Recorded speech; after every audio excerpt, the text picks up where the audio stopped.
And now we can be excited about football. Now we can really get invested into what's going on in training camps, what's going on with your favorite teams, what's going on with injuries, and who's starting to shine in camp and who's taking the strides forward.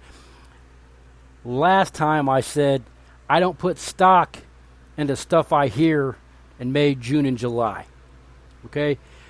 Now we can start, because now it's starting to get to the point where all the teams have reported, everybody's practicing, everybody's, getting their bodies back into football shape. And with that, I'll welcome you into the Seagate Blitz podcast on a beautiful Tuesday night here in Ohio. Lots to talk about, lots to get to, so let's just start right off. Here's what we know. Like I said before, training camps have started. All 32 teams are now in action. We had our back together weekend last weekend with the NFL Network. The coverage of training camps are, second to none, and it's pretty much nonstop from here on until the start of the season. That being said, fantasy drafts are going to be kicking off, and I want to talk a little bit about fantasy drafts on Here's What We Know segment, because you probably, if you're in multiple leagues, have had some drafts already. If you haven't, they're coming. You should get yourself prepared. Okay, don't be the guy that everybody's waiting on to do certain things. Okay, be ahead of that. It's very frustrating as a fantasy commissioner to have to repeatedly get to owners in leagues and say, hey, I need you to get on your stuff. Don't be that guy. We just finished the first of 3 college drafts just a couple of days ago. The first 2 actually are C2C leagues.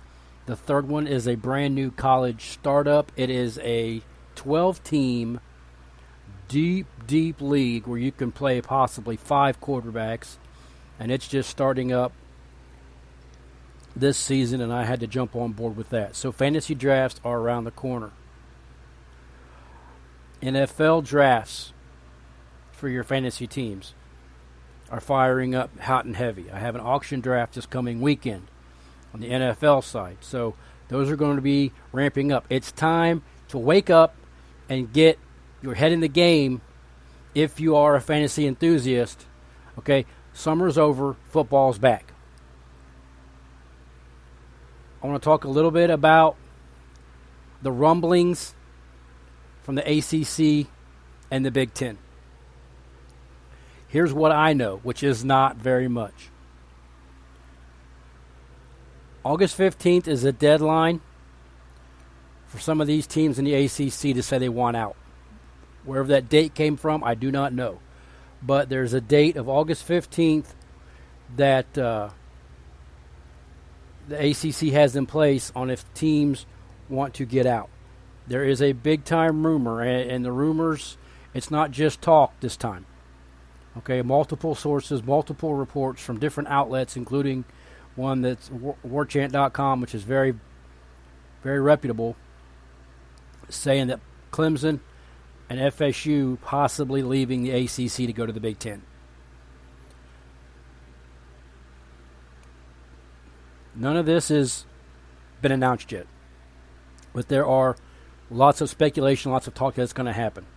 There's talk that the Big Ten is going to buy out the ACC, Clemson and Florida State's contracts with the ACC. Florida State would have to pony up some money. I'm sure Clemson would have to as well. Big Ten's going to pay the rest of it to get them to come to their conference. That's the rumor I'm hearing. I don't know any more than that at this time. What that would do, though, is that would start the beginning of our 2 super conferences. Because there's also rumors that Oregon and Washington are also leaving for the Big Ten. Announcements could come as early as this week on all 4 of those schools. I do not know one way or the other, but it does seem like there is some serious fire to this smoke this time, and we'll see how that goes. Florida State begins football practice in 2 days, August 3rd. They take the field, and what looks to be a very competitive season for my beloved Noles. And this will not be a distraction for the football program on if they're moving conferences or not. It's not going to happen this year. Might not happen next year. I don't know. We'll just see. Personally, I am looking forward to them moving to the Big Ten. It's for personal reasons, because I could go watch them play at Purdue. I could go watch them play at Ohio State. I could go watch them play. I mean, if I wanted to drive to Michigan, still closer than Tallahassee. There are, IU, Indiana, not too far away. So I could go watch them play a lot more if they were in the Big Ten Conference where I live. That's kind of where the goods and bads start and stop with me, because it doesn't make sense to me that they move to the Big Ten, other than the fact that the SEC just doesn't want them, and they want out of the ACC that bad. Because staying in the SEC would be better for them geographically, weather-wise, things of that nature.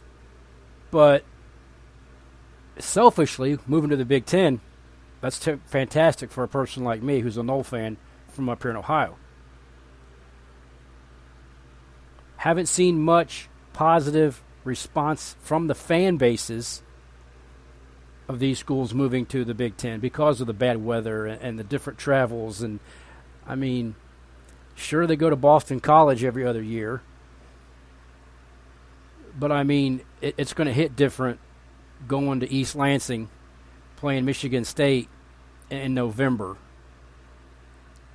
playing Michigan in November up there, with the lakes and stuff, and depending on what we get here in the southern part of the state.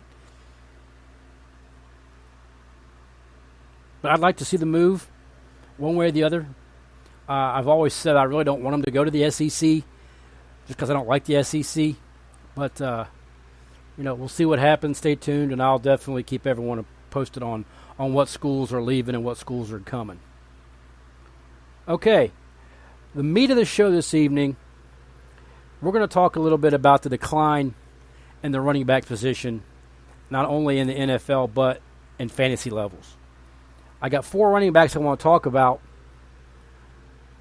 not in depth, just a little bit. I'm going to touch on all 4 of them, and there's more that may come to my mind. But the 4 I want to talk about, I'm going to start with Jonathan Taylor, who as early as Sunday or Monday met with Jim Irsay and has requested a trade from the team.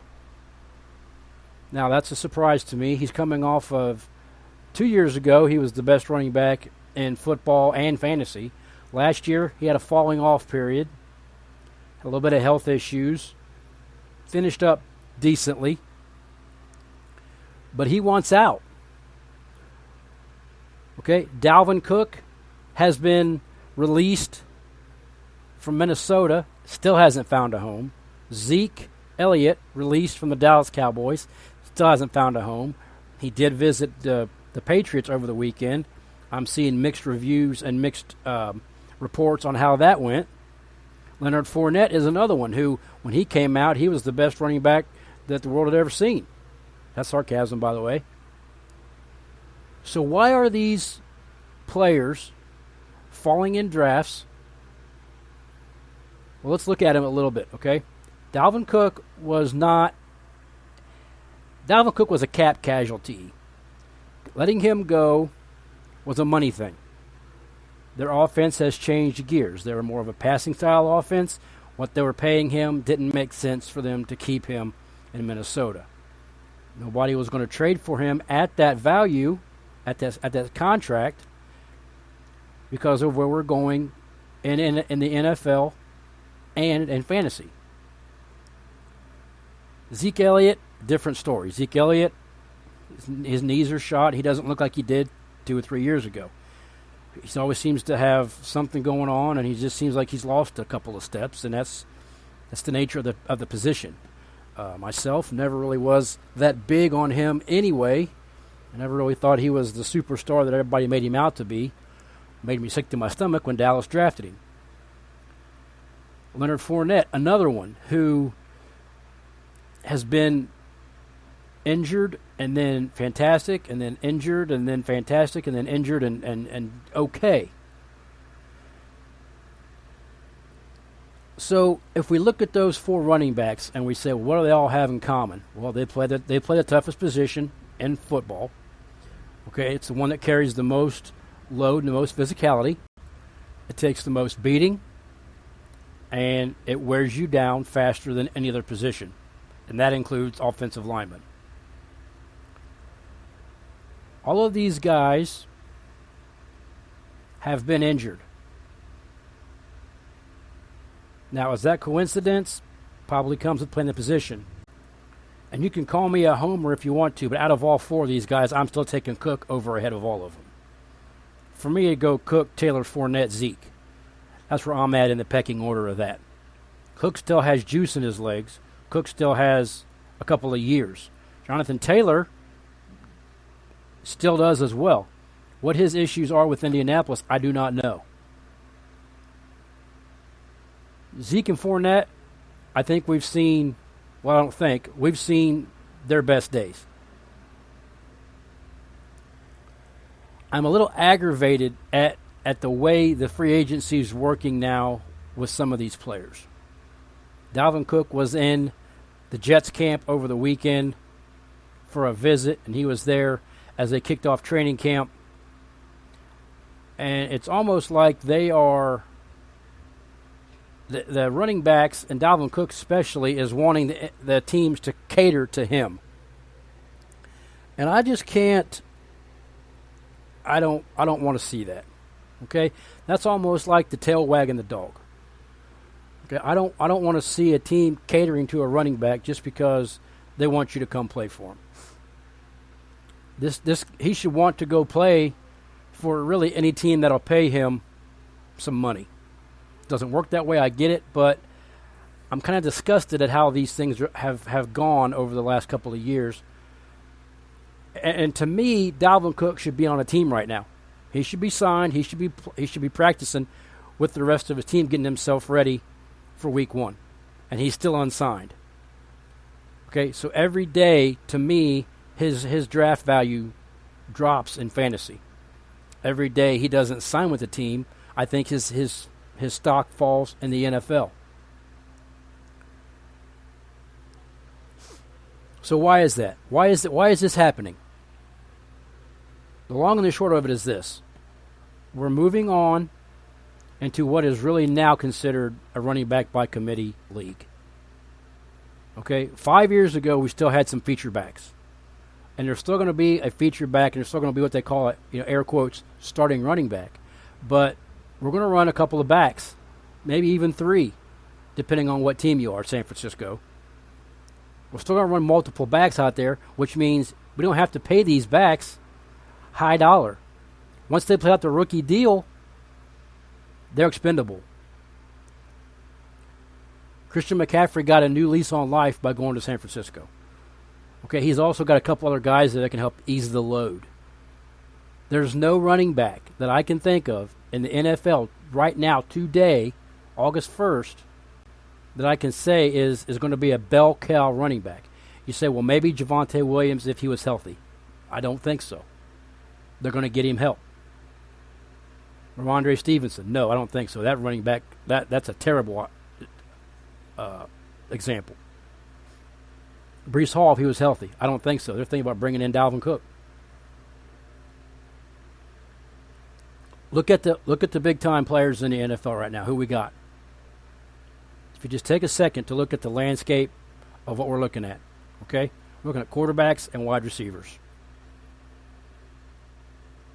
Because we're becoming a passing league. People want to see 300-yard passing games, 3-4 touchdowns from the quarterbacks to the wide receivers, Burrow to Chase, Cousins to Jefferson, Mahomes to whoever it is he decides to throw to, because he can throw to anybody, Justin Herbert to his few wide receivers. They're getting old, but you see what I'm getting at. Okay, all of these people, all of them, depending on your format in fantasy, are going ahead of running backs. Unless your leagues are 0.25 points per carry or 0.5 per carry, the running backs are devalued, especially if you have 1 point or 1.5 PPR, or if you're in tight end premium leagues, you're going to see Travis Kelce go over a running back, and it shouldn't even be a shock anymore. We've moved on from Emmitt Smiths, Barry Sanders, Jerome Bettis. We know that.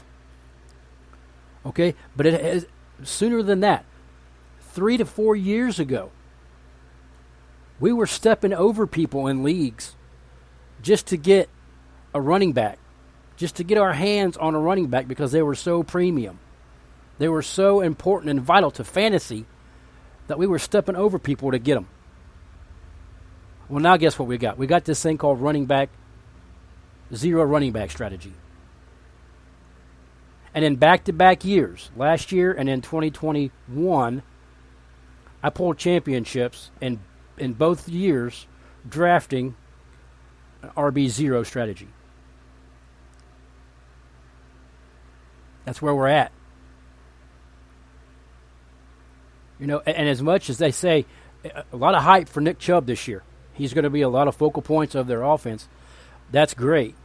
I really would like to see that. I do have a couple of shares of Nick Chubb in various leagues across my fantasy landscape, but there's no way that he's just going to be the one guy. Yes, I know Kareem Hunt's gone, but he's going to have to get rest.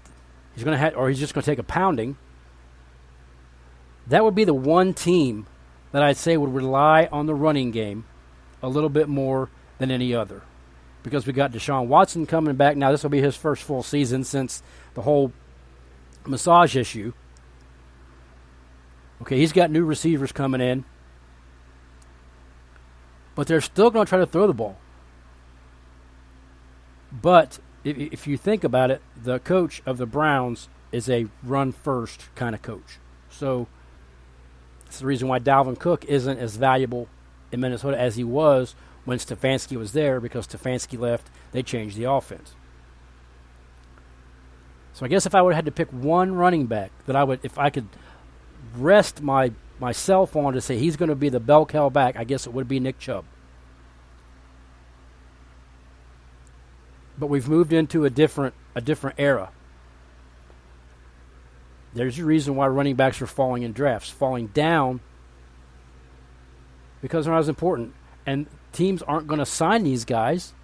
Why? Well, because if they sign them to a big money deal, okay, and they still run 2 or 3 running backs out there, then they're losing out on money they could have put towards other areas of their program.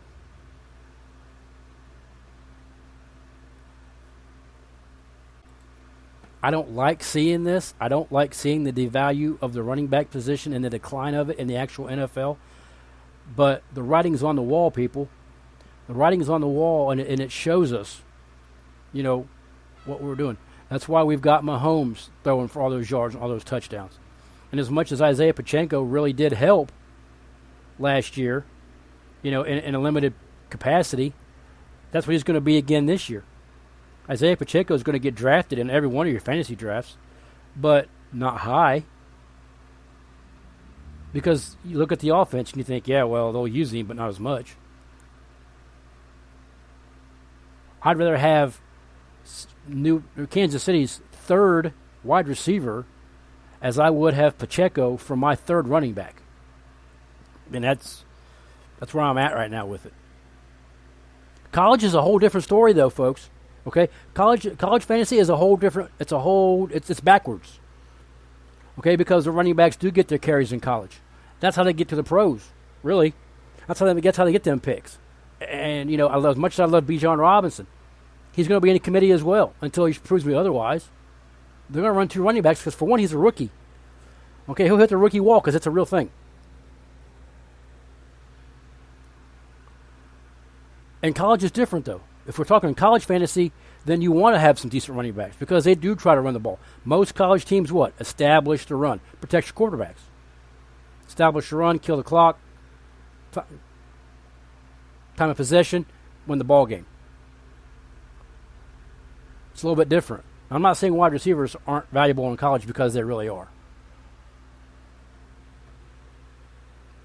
Quarterbacks, running backs come off the board because there's so many college wide receivers. I mean, a starting wide receiver for Georgia Southern could be your starting wide receiver in a 3 or 4 deep wide receiver league on your starting roster. He's going to start.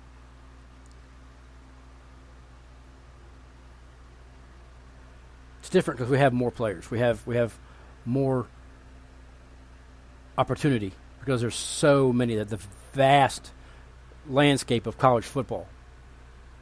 But if we're just talking NFL, things change, and we're moving on from the big name running back. We've moved on from the legends. Okay, we've moved on from the Emmitt Smiths and the Tony Dorsetts and the Herschel Walkers and Jerome Bettises and Terrell Davises and all those guys. That's never coming back. At least I don't know that I'm not seeing how it's going to.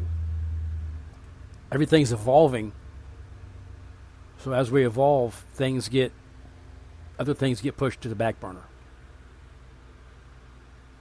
Zeke's rushing record. Pretty confident that I can say it's never going to get broke. Sit here tonight, 2023, pretty confident it's never going to get broke.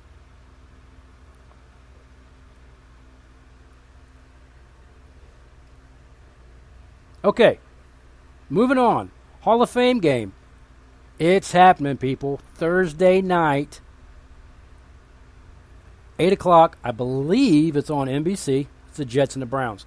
What do we expect to see? Not much of anything, just like any other Hall of Fame game. But it is football, and yes, I'm going to watch it. Or at least I'm going to watch some of it. You know, Aaron Rodgers won't play. Okay? Now, if I'm the Browns, and I'm the head coach of the Browns, I'm playing Watson, I'm playing some guys, maybe not Nick Chubb, but I'm playing some guys, just even if it's just one, not even a series, a 3 down, and they get a first down, and I swap them out. I'm playing some of them just so they can get, a little bit more acclimated together because they need it. Maybe play them 3 plays. You get a first down, you're out. You 3 and out, you're done. But some of them would go if I was the coach. You risk injury. Joe Burrow's messing with a calf strain. That's part of the game.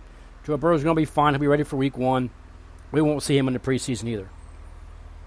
But going back to the Jets and the Browns, it's football. It's real. They're going to be hitting each other. And we're going to get a chance to see some rookies. Okay? We're going to see some rookies that we followed all through their college. If we had them on our college to Canton teams or our college leagues and they've transferred to the NFL, we're going to get to see some of these guys now. Okay? I'm looking forward to it. The NFL season is here. Doesn't matter who wins and loses in the preseason. No one cares. There's no sense in talking about predictions. But it's the start of something, and it's always a big deal because we also have Hall of Famers going into the Hall this year. Let's not forget about that. There's a beloved Cowboy going into the Hall of Fame this year. So I always enjoy seeing my Cowboys go into the Hall of Fame. Thursday night, 8 o'clock, fairly certain NBC. Check it out. It's going to be fun. Football's back, and then after that, the preseason takes off, and before you know it, we'll be sitting on week 1.